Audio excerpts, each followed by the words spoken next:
पंतप्रधान नरेंद्र मोदी यांचा आजचा पुणे दौरा रद्द झाला। मात्र या दौऱ्यावरून सुप्रिया सुळेंनी मोदींवर टीका केली आहे। मेट्रो लाईनचं उद्घाटन मोदींनी अनेकदा केलंय, त्यामुळे पुन्हा उद्घाटन कशासाठी असा सवाल सुप्रिया सुळेंनी केलाय। काय केलं पाहिजे हे आम्हाला कळतं, त्यांनी सांगू नये असा पलटवार यावर चंद्रशेखर बावनकुळे यांनी केलाय।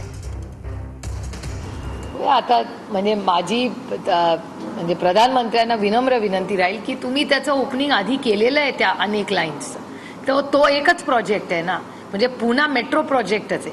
त्याच्यामुळे 6व्यांदा ते त्या प्रोजेक्टसाठी येणार आहेत। 6वं उद्घाटन आहे त्या पुण्या मेट्रोचं। त्याच्यामुळे माझी विनंती राहील प्रशासनाला की नागरिकांना तुम्ही त्याच्यात कृपा करून नागरिकांची गैरसोय करू नका, मेट्रो सुरू करा।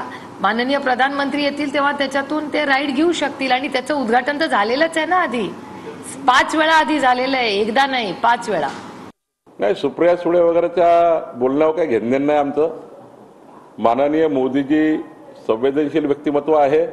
पुण्यात कालही मोठ्या प्रमाणात ट्रॅफिक जाम होतं पावसामुळे। आजही जर समजा मोदींचा कार्यक्रम झाला तर त्या ठिकाणी लोकांच्या भावना आहेत की बाबा अजून पुणे रेड अलर्ट आहे। त्यामुळे आम्हाला समजतं काय केलं पाहिजे। यांच्या म्हणण्यावर आम्ही काही करत नाही। माननीय मोदीजी स्वतः निर्णय घेतात, त्यांना कळतं की काय लोकांच्या सोयीचं आहे, काय पुण्याच्या सोयीचं आहे, त्यामुळे ते निर्णय घेतात।